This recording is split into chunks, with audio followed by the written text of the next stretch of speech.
Hola, ¿qué tal? Saluda a José Arena a través de la plataforma de Arena TV Digital. El día de hoy tenemos el programa Por la Verdad y tenemos una invitada especial, Jenny Zúñiga. Ella es periodista, ha sido jefa de campaña de prensa del expresidente Toledo cuando llegó a la presidencia de la República. Así que con ella y para hablar de otros temas más, volvemos luego de un corte.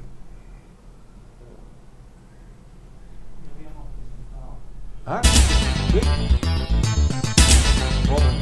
¿Un corte?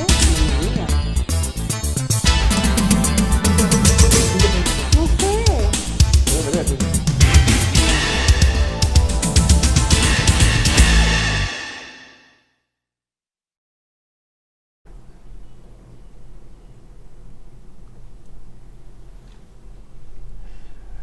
Muy bien, retornamos al programa Por la Verdad.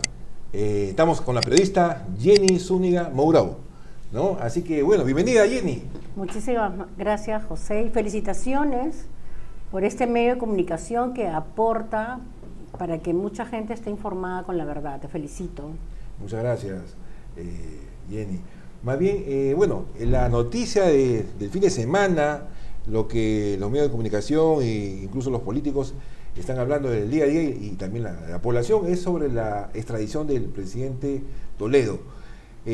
Tú en los últimos días has aparecido en varios medios de comunicación porque quieren saber la gente sobre tu experiencia que tuviste. Tú fuiste jefa de prensa, ¿no? Jefa de prensa, manejaste toda la campaña política a nivel de comunicaciones de Alejandro Toledo en 2 campañas y finalmente la segunda donde fue elegido presidente de la República. Cuéntame, ¿qué nos puedes relatar sobre una experiencia, una anécdota especial vivida con el expresidente Alejandro Toledo? Sí, justamente por esa experiencia yo escribí este libro, Yo conocí al monstruo por dentro, donde cuento los entretelones de una campaña política que a veces nadie conoce, ¿no?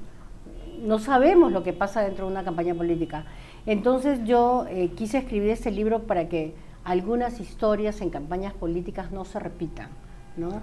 Tengo infinidad de anécdotas, historias, y con mayor razón ahora, justamente que coincide con la extradición de Toledo, porque a veces recuerdo pasajes de la campaña y escucho su voz, ¿no? De cosas como que él también acertadamente se imponía, porque estuve escuchando en un medio de comunicación que Toledo se vendía como consultor de políticos. Y bueno, quiero decir que era acertado, porque él a veces decía, no, mejor vamos a hacer esto de esta forma, y a mí me impresionaba y daba resultado, ¿no? Yo creo de que fue una historia de colores, de esperanza para el pueblo, como él pedía que fuera la campaña, y así trabajamos con un puñado de fundadores para lograr que Toledo fuera el presidente de todos los peruanos. Y así que en la primera vuelta la ganamos, ¿no? Claro, lógicamente ya yo en este libro cuento cómo fue el día a día de la campaña en la primera vuelta, y luego ganamos las elecciones, hubo el boca de urna, y después Toledo metió a más de 50 congresistas y finalmente no fue presidente. Entonces nos fuimos a la segunda vuelta, ¿no? Y antes de la segunda vuelta, Toledo me dice, va a venir un andamiaje para ayudarnos a llegar a la segunda vuelta. Vamos a hacer la marcha de los 4 suyos, que ya la está haciendo Doris Sánchez, y nos vamos con todo, porque acá ahora yo voy a demostrar quién es Alejandro Toledo, porque para votar por mí ha salido el Perú profundo, me decía, ¿no? Lo cual era cierto, porque nosotros ese Perú profundo lo tendríamos a través del teléfono y el apoyo, pero no teníamos redes, ni siquiera internet para poderlo conocer. Entonces fue un tema de confianza y de usar muchas radios a nivel nacional, ¿no? Ese fue el conducto, el medio de información. Entonces Toledo ahora quiere demostrar que él es el presidente porque él tenía la fuerza con estos votos, ¿no? Entonces pide que vengan los 4 suyos y me dice, pero necesitamos ahora apoyo internacional, porque yo me voy a convertir en el líder de la democracia, de salvar a la democracia. Entonces tiene que venir otro apoyo, tiene que venir la prensa extranjera, o sea, ya todo lo tenía visionado. Y así fue, llegó el andamiaje, ¿no? Que lo lideraba Bruce, estaba los Gorritis, el de la CGTP también. O sea, era como una portátil, sí. ¿Ya? que esta vez entraba a la campaña de Toledo. Ya después la misma portátil yo la he visto en otras campañas políticas, ¿no? Entonces, en ese momento, cuando ya vimos actitudes diferentes, yo le previne a Toledo, le dije, ¿por qué usted está trayendo gente que ya el país no quiere verla? O sea, ¿por qué esta gente está llegando a usted y usted le abre la puerta? Sí, Jenny, justo quiero hacer más adelante quiero aprovechar tu presencia porque tú tienes experiencia, pero para hacer un paralelo con una situación actual que está pasando con un alcalde de Lima, ¿no? Un alcalde de Lima, así que quisiera escuchar tus comentarios. Pero para conocer un poco más, ¿no?, sobre tu experiencia cuando recién conociste a Toledo. ¿Cuál fue tu impresión sobre Alejandro Toledo? ¿Cómo así aceptaste, digamos, apoyarlo para apoyarlo en todo el tema de comunicaciones?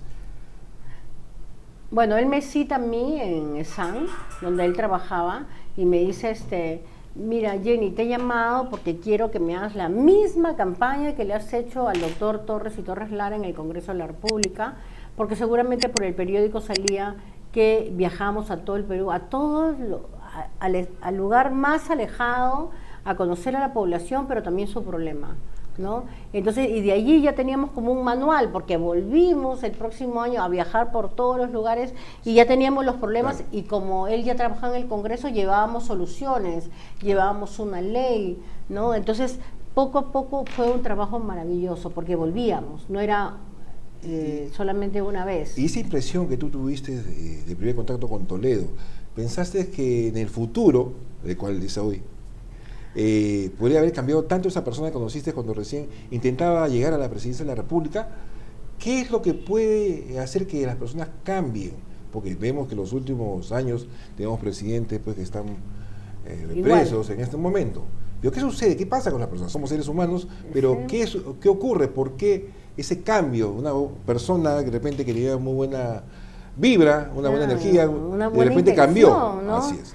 Bueno, yo vi pues un hombre muy sencillo, en una oficina elegante, nunca lo vi creído, ni siquiera petulante, no, era una persona muy respetuosa, muy querendón. Él moría por su hija, la hija por él la llevaba a los mítines a Chantal siempre estaba esperando, muy pequeña, ¿no? Entonces, a mí me conmovía ese abrazo que ellos dos se daban. No sabes, yo miraba y me decía recordar a mi papá, ¿no? Se abrazaban fuerte, en silencio, y ya era suficiente, ¿no? Entonces, vi un hombre que, como muchos, tenía cualidades, no veía ni un defecto al comienzo, ¿no? Solamente, por ejemplo, que era un poco desordenado porque traía la ropa arrugada y decía, ¿dónde lo plancho? Bueno, llame por teléfono al hotel y dígale que alguien le planche la ropa o que le den una plancha, ¿no? Y yo eso lo veía muy impresionada, decía, ¿por qué él no hace una buena maleta? Que no lo ayudan. Entonces él ahí me comenta que es divorciado y que él vive con su hija, con Chantal. Me dio mucha pena. Y era todo el estereotipo de un hombre divorciado, un poco confundido, no tenía orden, tenía una empleada muy linda en su casa, muy buena persona de edad que lo ayudaba, pero para todo él necesitaba algo de suerte, ¿no? Por ejemplo, tenía un reloj gris que él no podía dejar el reloj, o sea, él volvía de donde estábamos yendo, se olvidaba el reloj, y le decía, ¿por qué el reloj? Me trae mucha suerte, Jenny, ¿no? Y también una corbata de Francia, ¿ya? Eso me llamaba la atención, él se pegaba a ciertas cosas, y a mí me parecía increíble, porque eso yo nunca vi de Torres Lara, ¿no? Claro. Torres Lara era pragmático, a él no le daban suerte corbatas ni relojes. De repente lo que veía de él es que a las 5 de la tarde se tomaba un café enanito y me invitaba. Toledo tenía detalles, por ejemplo, le gustaba el arroz con alberjas y lomo saltado, que eso era bien raro pedirlo, pero se lo preparaba. Y también era muy afectuoso conmigo, lo reconozco, muy educado. En algunos momentos, como yo recién había dado a luz, no tenía dónde dejar a Caro, mi papá ya estaba con una enfermedad de cuidado. Él me decía, trae a tu hija al viaje. Entonces la llevábamos y él era muy engreidor, así como engreía a su Chantal. Entonces vi un hombre bueno, vi un hombre sensible, porque en algunas cosas que veíamos en los viajes él se conmovía y yo le veía lágrimas en los ojos. Entonces él cerraba los ojos y decía, a ver, y se distraía un poco y quería salir de ese momento, y eso a mí me conmovía mucho, porque decía, ¿cómo no? Él vuelve después de tantos años de Estados Unidos, pero él conserva, ahí está su conmovisión, ¿no? Su corazoncito, porque los peruanos somos llorones, sentimentales. Entonces, por eso yo también me di valor para entrar en esta campaña de un hombre que yo no conocía, porque dije, no, para mí es tan importante los sentimientos, ¿ya? Entonces yo dije, bueno, se puede hacer muchas cosas con un hombre que tiene sentimientos. Más tarde, ese fue el Toledo 1.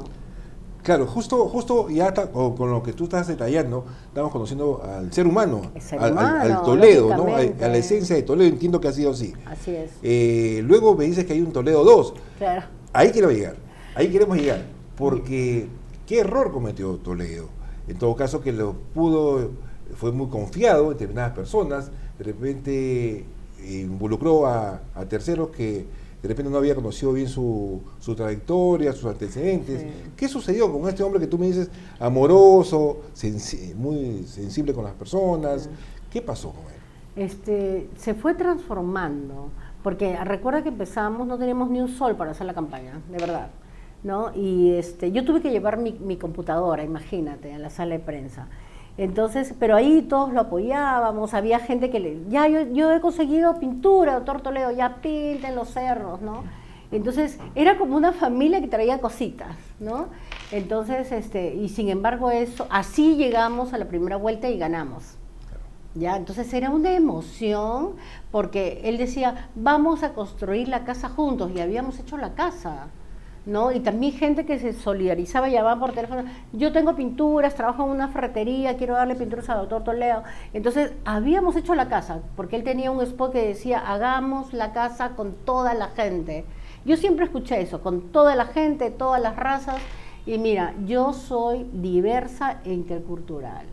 Yo defiendo a la gente del Perú profundo, porque como he viajado a todos los departamentos, conozco a esa gente. Cuando yo viajaba con Toledo, o sea, mirábamos un lugar e inmediatamente me decía, ¿te parece si vamos a decir esto? Sí, doctor, y también diga esto. Coincidíamos, nos íbamos del lugar y la gente iba al aeropuerto a aplaudirlo, lloraban y decían, doctor, vuelva, cámbienos, estamos muy incómodos, no vivimos bien. Entonces nos veníamos con esa promesa de nuevo en el avión. Entonces viví a su lado una experiencia diferente también, porque yo había viajado con el presidente del Congreso de la República hace muchos años, y la gente te recibe diferente. Torres Lara se respetaba la investidura, los medios de comunicación también lo trataban diferente, pero ya volver con Toledo, el cholo sano y sagrado, entonces la gente era otra la cara, era otra la alegría. A Toledo lo querían abrazar, le quitaban el sombrero, lo jalaban las mujeres para abrazarlo. Entonces todo eso fue un ingrediente importante, una herramienta que abrió el corazón al pueblo peruano, ¿no? Y Toledo varias veces me decía, Jenny, el Perú vibra con una emoción, ¿sí? Entonces hay que buscar palabras para decirle en el meeting. Por ejemplo, inventamos esto que él decía, terminamos el meeting y nos vamos a comer ceviche con canchita, y la gente no sabe, ¿ya? Entonces eran palabras, eran mensajes para decirle a la gente, soy como tú, y entonces todos se lo creyeron. Y él era feliz. Pero te hemos comentado algo importante. Se lo creyeron, o sea, desliza la posibilidad de que aparentaba o no, el Toledo 1 no. Okay. Hasta yo me la creí, ¿ya? Entonces, y después, cuando nos roban las elecciones porque ganamos en la primera vuelta, Toledo se indigna. Y entonces vienen estos del andamiaje a decirle, mira, acá te han robado las elecciones, pero nosotros te vamos a hacer el líder de la democracia y tú vas a ganar. Entonces, para esto yo vi cómo armaron pues prácticamente un escenario que era necesario también para conseguir la atención a nivel internacional, ¿no? Toledo se convertiría en el líder de la democracia, por eso vino la vincha, ¿no? Entonces, eso a mí me pareció un poco posado, ¿no? Y los periodistas somos pragmáticos, o sea, eso no te gusta si no es real, Claro. Y tienes miedo de difundir eso, pero se hizo. Y Toledo yo le reclamaba, doctor, pero eso es una mentira. Pero Jenny, voy a ser presidente, se necesita esto, pues. Le digo, no me parece. También sacaron a una niñita a leer un poema, están usando a los niños, ahí nadie reclamó. No salió la ministra de la Mujer, nada, pero usaron una niña, ¿no? Claro. Entonces ellos le ofrecieron no solamente traerle ideas, contactos internacionales, sino también plata. Claro. ¿Ya? Entonces, cuando entró la plata, yo vi que cambió Toledo totalmente, ¿no? Pero igual todavía no ponía la plata en la campaña. Yo le decía, doctor Toledo, ¿y por qué no entra la plata en la campaña? No, cuando un dinero entra acá no sale de mi bolsillo. Ah, que el que quiere venir, que ponga la plata de nuevo. Ya, entonces yo decía, qué raro. Y después, León Ruth, con este andamiaje, pone ya unas oficinas diferentes, un equipo de prensa, ¿no? Carlos Bruce y Gorriti lideraban este grupo y traen ellos su gente de confianza, disuelven el departamento de prensa que yo lideraba con unos periodistas, unos egresados de la universidad. Entonces comenzaron a haber unos cambios rotundos. Por ejemplo, el jefe de campaña, bye. El jefe de prensa, bueno, Gorriti me dice, tú te salvas porque tú eres periodista. Entonces yo dije, uy, horror, gracias a Dios, ¿no? Pero comenzaron a sacarse los puestos de la gente importante, que en ese momento lo lleva a Toledo a la primera vuelta, ¿no? Como exitosamente. Y entonces cuando yo le reclamo a Toledo, le digo, ¿por qué está aceptando usted estos atropellos, esta faltamiento de respeto, este hostigamiento laboral con nosotros que hemos empezado la campaña, doctor Toledo? ¿Por qué? Entonces él me dijo, porque ellos me han dicho que yo soy presidente, de todas maneras, en tal fecha, pero ¿cómo un andamiaje lo va a hacer presidente? Eso es imposible, porque mire, aquí se hacen los presidentes con el voto democrático popular, por una ley, constitución de partidos políticos, pero no puede venir un andamiaje y hacerlo presidente. Entonces eso ya me llamó la atención y creó un interrogante gigante. Jenny, para que quede más claro el tema entonces de lo que es el andamiaje, entiendo que es un pacto, es un compromiso con un grupo de poder actores paralelo, sí, sí. Y él, en otras palabras, estaría vendiéndose, en otras palabras. Sí, yo creo que en ese momento lo vendió todo, la mística, el sentimiento, la responsabilidad de crear un partido político y que éste cumpla con las normas. Pero lo más triste de todo es que aquí los partidos políticos no tienen leyes contundentes. Entonces, como un día cuando tenía que haber la votación interna del candidato de Perú Posible, Toledo no quería hacer voto interno. Entonces yo le dije, doctor, pero usted tiene que votar, porque si no, no hay forma de que usted sea el candidato. Jenny, este partido es mío, me costó mi plata, ¿yo por qué se lo voy a dar a otro? ¿Por qué otro va a ser candidato? Y yo me quedé con la boca abierta, le dije, es que así no se hace un partido político, no sale de bolsillo de usted, sino sale de un puñado de gente que conforma un partido. Además usted tiene que tener bases y no tiene bases. Entonces me dijo, justamente por eso, este es mi partido, nadie quiere ayudar, la gente quiere todo servido. Entonces, ¿por qué yo le voy a dar a otro la oportunidad de ser candidato? Le dije, bueno, pero lo que usted está diciendo no va a poder ser, porque usted va a tener que demostrar que hubieron elecciones internas, ¿no? Entonces la subieron, él fue el candidato. Y después nunca vi un comportamiento propiamente dicho de partido político.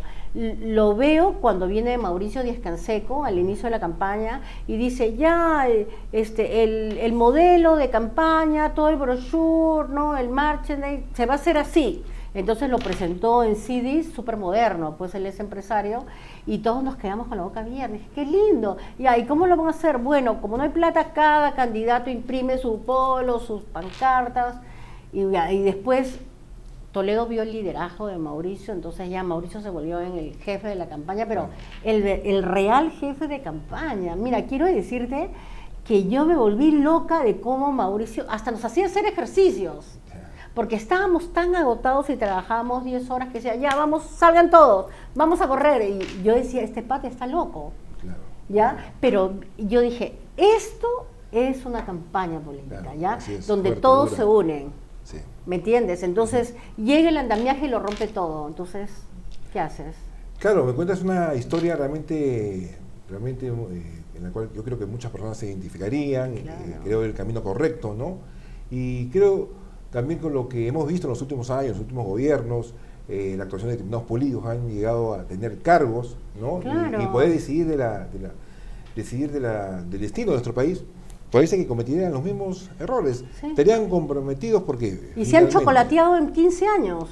Son los mismos en 15 años. Algo que te quiero comentar, por ejemplo, es a nivel de la prensa, a nivel incluso de los mismos políticos, hay una situación en la cual se critica mucho a los caviares, famosos caviares, ¿no? Una izquierda, ¿no? Una izquierda que Rosada. es rosada, pero atrás tiene muchos privilegios y vive una vida espectacular, según se un comunista manifiesta. con alfombra blanca. Pero así es. Pero finalmente también ellos, como es un grupo de poder, que se protegen entre ellos mismos. Mucho. Entonces, clientelaje. así es. Entonces, a lo que quiero decir,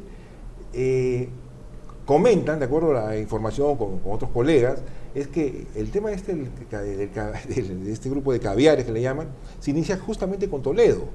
Y de ahí se han ido reciclando incluso hasta el día de hoy. Que podemos pensar así, porque en la época de Fujimori no sé si existía ese grupo caviar, no sé, desconozco, pero me dicen que comenzó con Alejandro Toledo.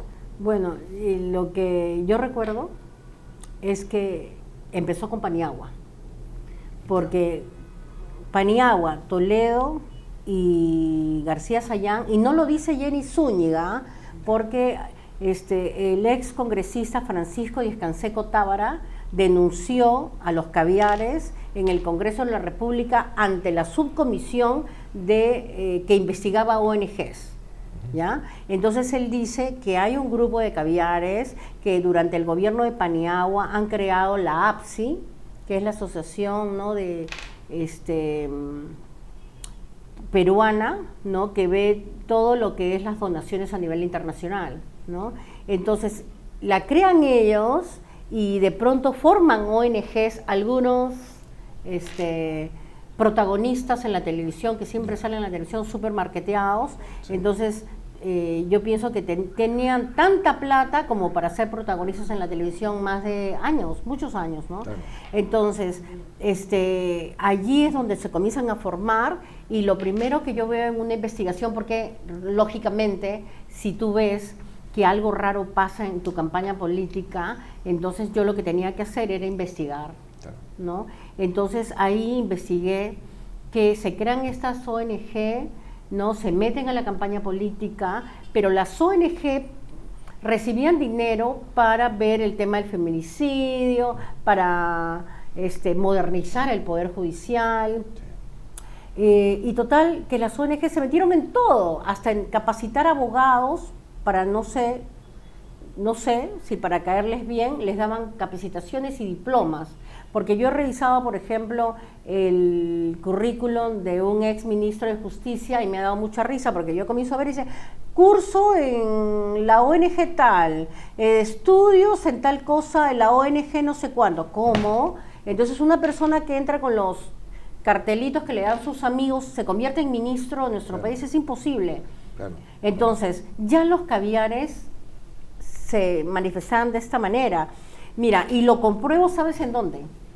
Cuando Toledo entra al palacio, a Mauricio Díaz Canseco le dan prona, ¿ya? Entonces Mauricio Díaz Canseco me llama y me dice, Jenny, ven, porque aquí he encontrado lo que no me gusta y necesito tu ojo periodístico. Sí, mira, quiero que me hagas una investigación, que llames a esta gente. Tengo aquí atrapados 80 caviares que ganan una millonada de dinero por más de 20 años. Esto no puede ser. Mira, al hombre le faltaba llorar, ¿ah? No puede ser. He encontrado 80 vaos tirándose la plata de los más pobres del Perú. A estos hay que sacarlos a patadas. Así que quiero que tú hagas el trabajo sucio, me dijo. Entonces quiero que entrevistes a los 80, quiero que les tomes fotos, los grabes y que revises sus contratos y sus proyectos. Y yo le dije, perfecto. Entonces yo tuve ese trabajo, comencé a entrevistar y quiero decirte que me impresioné.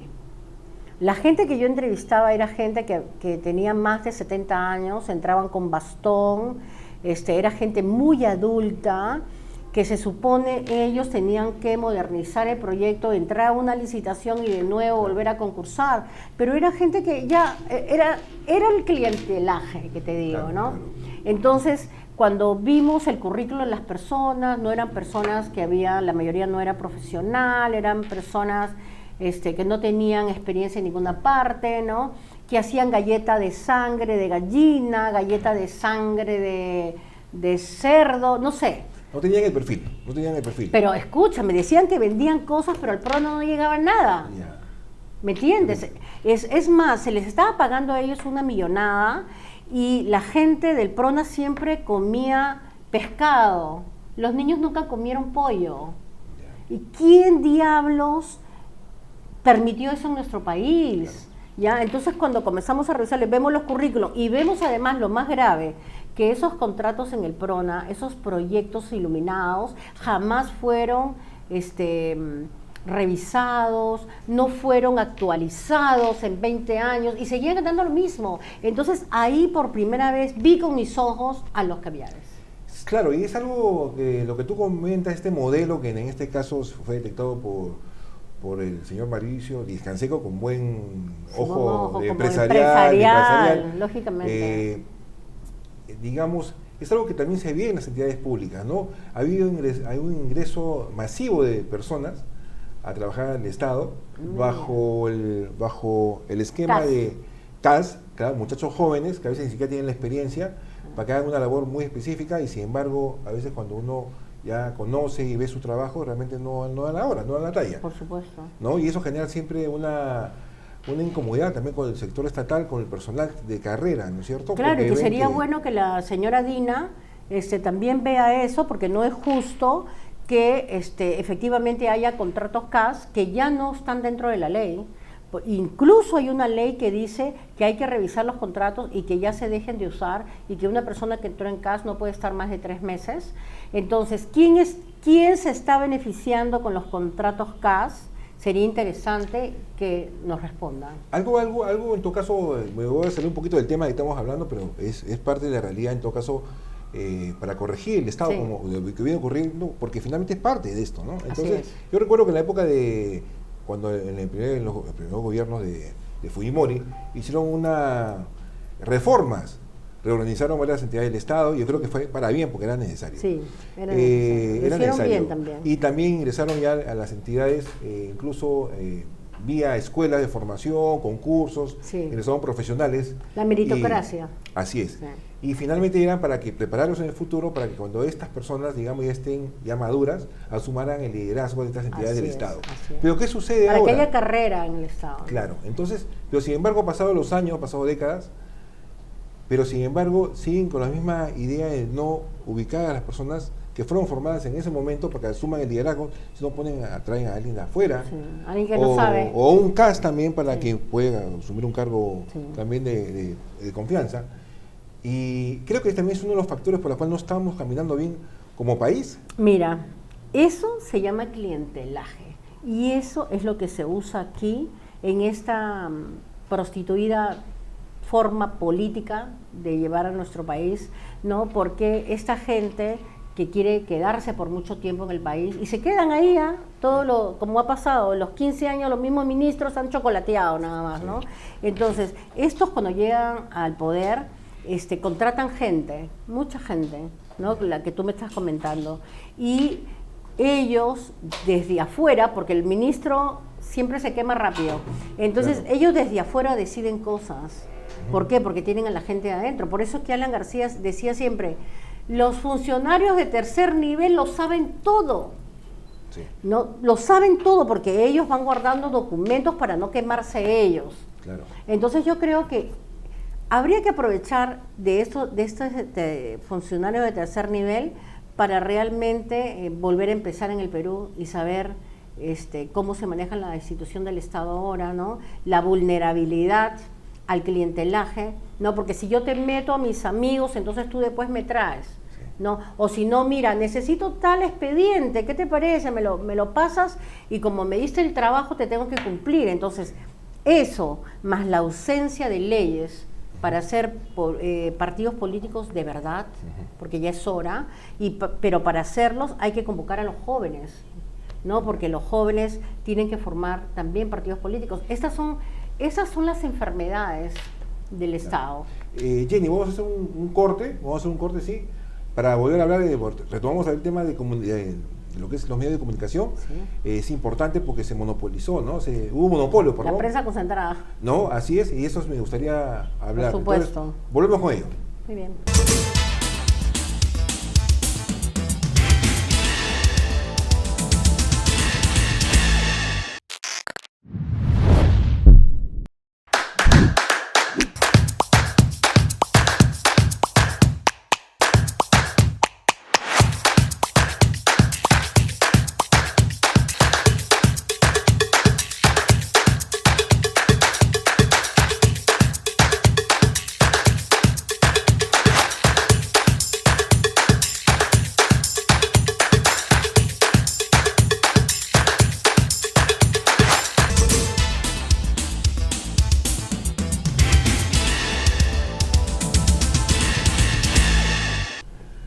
Volvimos a Por la Verdad.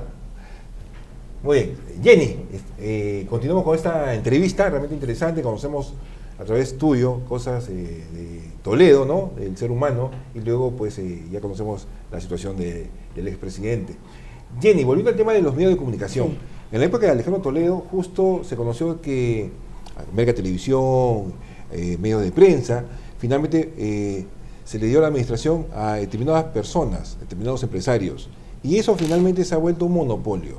Sí, Los medios de comunicación es importante para poder manejar la conciencia, manejar las opiniones de las personas. ¿Esa es parte de la estrategia de los caviares, el manejar la prensa? Sí, he leído también de que es un mecanismo que usaba Odebrecht. Odebrecht. Por ejemplo, Odebrecht en el mundo, yo he leído un libro de Manos Limpias, Odebrecht, hecho por un fiscal honesto en Brasil, con ayuda de la policía honesta de Brasil. Entonces ellos definen cuál es el mecanismo de Odebrecht, ¿no? Uno era meterse en las campañas políticas porque sabían que los partidos políticos en Latinoamérica no tienen dinero y necesitaban dinero. Dos, para poder hacer lo que les daba la gana, tenían que tener un altisonante, que era la prensa, pero para ellos. Entonces crean una prensa concentrada, ¿no? Entonces, y después ya era el logro de sus objetivos, ¿no? Entonces, lamentablemente, bueno, yo he sido siempre una crítica de esa prensa concentrada, porque yo he trabajado en el comercio, he trabajado en Ojo, Correo, en Estampa, Expreso, en el Canal 2, en el Canal 7, pero yo vi pluralidad, ¿me entiende? Diversidad, ¿ya? Pero sin embargo, estos últimos 20 años que hemos visto, el mismo titular en varios medios de comunicación, menos Expreso, que me saco el sombrero por el diario Expreso, que y sigue trabajando con mucho esfuerzo, pero en realidad hacen una verdadera investigación periodística, tratan de ser diversos, interculturales, me saco el sombrero. Pero la demás prensa, no.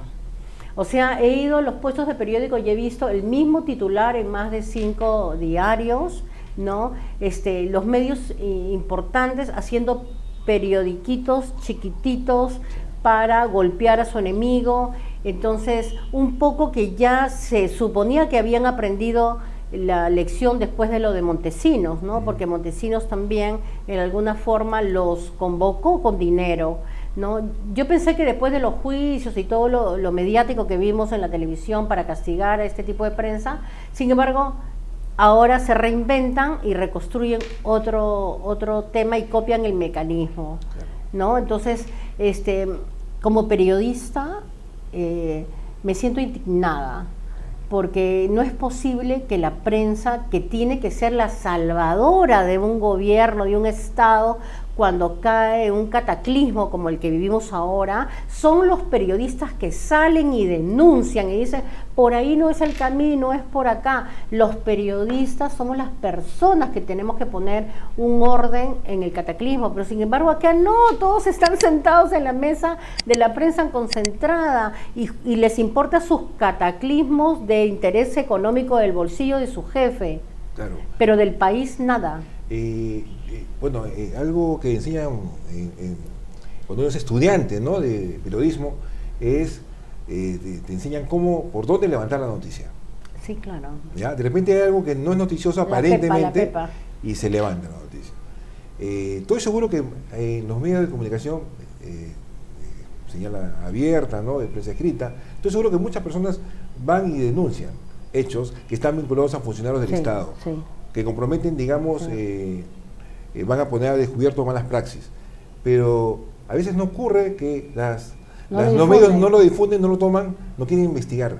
Entonces ahí, ¿por qué? ¿Qué ocurre? ¿Por qué? Bueno, porque eso podría ayudar también a poder limpiar un poco el Estado. Ya, pero está muy súper claro. Mira, te cuento una experiencia personal. A mí me buscó una vez un abogado, Fausto Soberón, y trajo un expediente gigante sobre una denuncia contra OAS en Piura. Entonces yo llamé a un periodista, que no voy a decir su nombre, lo voy a mantener en reserva, del diario El Comercio, justamente por mi respeto que yo tenía al comercio, ¿no? Y lo llamo y le digo, mira, él viene a mi casa, le doy el file, le digo, mira, tú eres excelente investigador y aquí hay un problema fuerte de coima en Piura, ¿no? Este abogado lo está denunciando y está dispuesto a dar las declaraciones. Ya me dijo, vino interesado, me llamó Jenny, ya estoy leyendo el expediente y después nunca más me llamó. Entonces yo lo llamé y el expediente, no, acá me han puesto algunas trabas y ahora pasó el tiempo inexorable. ¿Y con quién estaba OAS? Con Odebrecht. ¿Con quién estaba Odebrecht? Con la presa concentrada. Entonces, así, el monstruo del clientelaje los tenía todos ya copados, ¿no? Claro, por eso ahora nace estas alternativas de prensa a través de los medios digitales, ¿no? Pero por supuesto, que es importantísimo. Y es necesario que esto sea conocido también a un periodista profesional, que conozcan el tema, porque si fuera un improvisador, porque hay también, como que no se llevaría de manera, digamos, profesional, se desviaría el objetivo. Mira, yo diría que estamos pasando una crisis. Los medios de comunicación, como son empresariales, no me preocupa, ¿ya? Y si se van a la quiebra, que se vayan, por tontos, porque han estado robando en lugar de reinventarse, ¿ya? Para lo que venía, porque el Internet los va a dejar sin chamba. Entonces, ¿qué pasa? Me preocupa el periodista.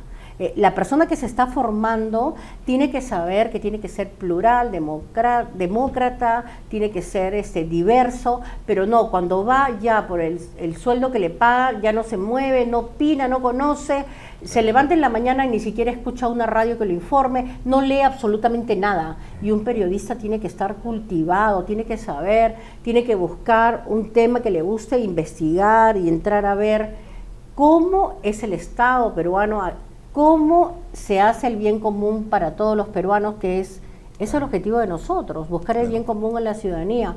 Entonces, yo sí estoy muy preocupada por los jóvenes, ¿no? Que van al medio de comunicación y le dicen, eso no se dice, o si no, invitan a alguien y después dicen, ¿pero cómo lo invitaron? No, entonces ya no va.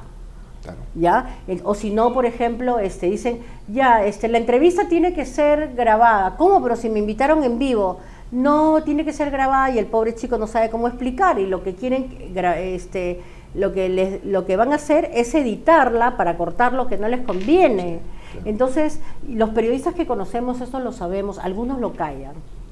¿Ya? Yo hace tiempo soy independiente, por eso lo digo todo con tranquilidad, ¿no? Y estoy preocupada por las universidades que forman estos periodistas, que ahora todo lo quieren poner en el tema de que todo es video, ¿no? Pero no hablan de contenido, ¿no? El periodista también de nuestra edad, pocos se cultivan, pocos quieren ir a un diplomado y conocer más. Mira, cuando yo salí de esta campaña, ya no sabía qué era bueno y qué era malo, o sea, estaba confundida, yo tuve que volver a las aulas, ¿ya? Y estudié sobre defensa nacional, identidad nacional, estudié cursos para ser estratega, cursos en la católica para saber cómo era la resolución de un conflicto, qué hacer con las comunidades nativas y las campesinas. Yo no veo eso ahora. Entonces, a mí me indigna ver a una persona que llega de su casa, recién ha tomado desayuno, se sienta y empiezan las noticias de la mañana.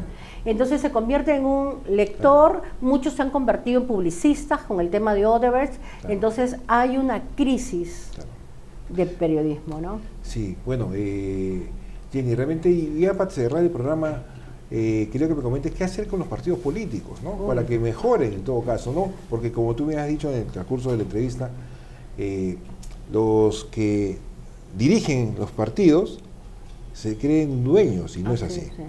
¿Qué hacer para cambiar esto? ¿Qué pasa con la ley? Bueno, el Congreso nunca ha querido una ley propiamente dicha, porque una vez alguien hizo llegar una buena ley, entonces alguien se la llevó, le arrancó las hojas, lo cambió, a Humala le hicieron llegar lo que querían, entonces, y siempre todos la han pateado, ¿no? Incluso cuando ha habido poder en el Congreso de algún partido político, han podido hacer una ley seria, pero de pronto no les conviene, porque tienen también sus amigos en los medios de comunicación, ¿no? No veo tampoco, han habido periodistas en el Congreso, y creo que los hay, pero les importa nada buscar la verdad ni poner un poco de orden en el país, ¿no? Por tanto, si no tenemos buenos partidos políticos, no vas a tener, ¿qué tipo de candidato tienes que dice que el partido es suyo, ¿no? ¿A quién vas a convocar para que te siga? Vamos a seguir cobrando la curul, como lo están haciendo muchos dentro de los partidos políticos. Los peruanos no nos merecemos congresistas que paguen su curul. ¡Qué vergüenza! Sí. Por eso que tienes a esa gente ahora en el Congreso. No, muchos sueldos. Claro, que se aferran a su sueldo, su carrito. Quiero decirles que eso no dura nada. Así es. Y lo que dura y hace digna la representación congresal es el trabajo, el ver las leyes que se han dado para el bien común de la ciudadanía, que realmente también hay una crisis terrible. Mira, si el Congreso, que son los encargados de supervisar lo que va mal en el país y de hacer las leyes, no lo están haciendo, o sea, ¿a dónde vamos? Claro. ¿A dónde vamos? Es un caos. Claro. Y así quieren ir a las próximas elecciones con los mismos candidatos y bueno, muchos dijeron que hubo fraude con Castillo, lo que quieran, pero seguimos igual, con el mismo jefe de la OMPE, con el mismo en el Jurado Nacional de Elecciones. Sí. ¿Esto es una burla? Sí, más bien aprovechando ya para ir cerrando, y se me estaba pasando, yo vi una entrevista, ¿no? Creo que fue en Punto Final, si no me equivoco, no miento, en Cuarto Poder. Entrevistaron al alcalde de Lima, Rafael López Aliaga. Le entrevistaron sobre sus primeros 100 años de... Sí, perdón, 100 días de gobierno, ¿no? De gobierno local. Claro. Entonces, él estaba comentando que había implementado, pues había conectado 4.000 cámaras, ¿no? Interconectando todo lo que es la metropolitana, luego va a comprar 2.000 motocicletas, ¿no? Para los próximos meses, y una serie de situaciones en las cuales yo me preguntaba si realmente es creíble esto, es necesario esto. O es parte de su campaña mediática, un poco de su opinión de sus asesores de prensa que diga esto, pero en realidad como que no se le veía tan seguro de ello. Entonces, como tú conoces un poco de lo que es marketing político, estrategias políticas, parecía un poco ya como fuera de la realidad, ¿no? Entonces, ¿qué consejos darías en todo caso a los políticos, en todo caso cuando quieran que mencionar ese tipo de situaciones? Exacto, mira, primero que te voy a contar que en San Miguel pasó un show igual, ¿ya? Primero se acrecentó la delincuencia y alguien, no sé si contrató a un ex presidiario y el tipo se asaltó a todos los jóvenes de San Miguel. Y de pronto, después de esto, un vecino se molestó y lo mató al expresidiario. O sea, se quedaron sin delincuentito que hacía problemas, ¿no? Y después vino una campaña terrible, no sé si era para Bles o para Salvador Heresi, pero que era trajeron 50 camionetas nuevas, 60 motos, pasaban por la casa haciendo bulla, tocando los claxon. Y adivina, en menos de 3 meses yo no volví a ver camionetas ni motos. ¿Ya? Y un día, en algunas personas que me llamaron para una campaña política, estaban hablando de seguridad y alguien por ahí dijo, ay, porque sería bueno también para la foto poner cámara. No, señor, le dije, por favor, si usted me dice que va a hacer la finta en la campaña, yo me levanto y me voy, porque ya nosotros hemos sido víctimas en San Miguel. Cada vez que viene alguien y quiere demostrar que es el rey de la seguridad, trae las motos, que creo que se la prestan, sacan los stickers, se la pasan a la otra alcaldía. Ojalá que el alcalde de Lima, él tiene todo el derecho de decir lo que quiera, pero ya no está en campaña. Ahora nosotros queremos hechos, no queremos más muertos ¿ya? Y no queremos que nos mientan, porque si usted dice que va a comprar las motos, mal consejo, porque en ningún instituto del Estado se debe comprar vehículos, se alquilan, porque si no, a esa moto que usted dice que va a ser de la municipalidad, le van a sacar el tubo de escape, el timbre, la luz, porque así suelen canibalizar a las herramientas de seguridad. También pasa lo mismo en el seguro. Entonces, no repita la historia, señor. Usted alquile los autos, alquile las motos, pero va a tener la seguridad que eso funcione. Es una medida también las cámaras, ¿sabes? Porque en Europa, por ejemplo, en París, las cámaras pueden detectar al delincuente y lo cogen al media cuadra. Claro, lo que pasa acá es de que el tema de las motocicletas, ¿no? Porque él está con una prohibición para ser candidato para la presidencia de la República. Ajá. Entonces, ya yo voy. La pregunta es, esas motocicletas, los 2000 vehículos esos con 2 ruedas, finalmente, ¿va a solucionar la seguridad ciudadana? No. Eso es lo que vamos, ¿no? Y aparte ya como 50 millones de dólares más o menos la inversión. Y punto número 2, hablaba de que ya está interconectada, pero cuando le hacen la entrevista, la periodista, pues definitivamente, él afirmaba que sí, pero sin embargo hasta ahora no lo ponen en práctica. Entonces como que se nota que está diciendo algo que no está seguro, ¿no? ¿Erró para él?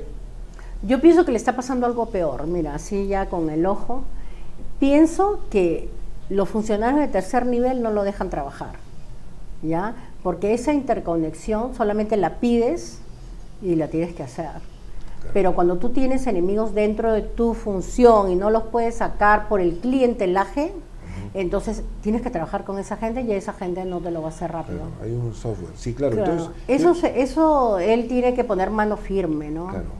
Claro, y sí, pues porque es importante analizar todo este tipo de situaciones. Por ejemplo, Carlos Brus, alcalde de Surco, ante estas circunstancias, lamentablemente, del sereno que fue asesinado por este delincuente venezolano, también se ha visto que ha salido, pues, al frente a pedir que se apruebe la norma para el uso de armas letales, no letales, pero para que quien es el legislador o el ejecutivo tome decisiones que él no le corresponde, le está proponiendo, pero finalmente ¿va a solucionar el problema?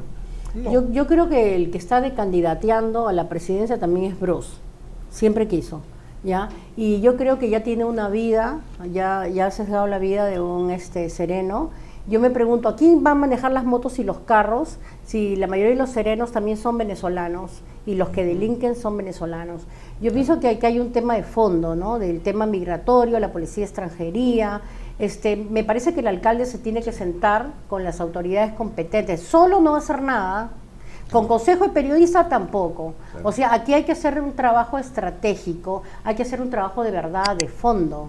Yo no sé si le interesará, porque si quiere ser presidente lo tiene que demostrar que usted trabaja y tiene resultados en la municipalidad, ¿no? Claro. Y sobre todo ser más realista, aterrizar, o en todo caso no lanzar sus opiniones sin estar seguro que realmente es sólido eso. Y yo me pregunto si él se ha sentado con el ministro del Interior para hablar de esto, o con los expertos de la policía en retiro, que le podían dar grandes consejos, ¿no? Me parece que no.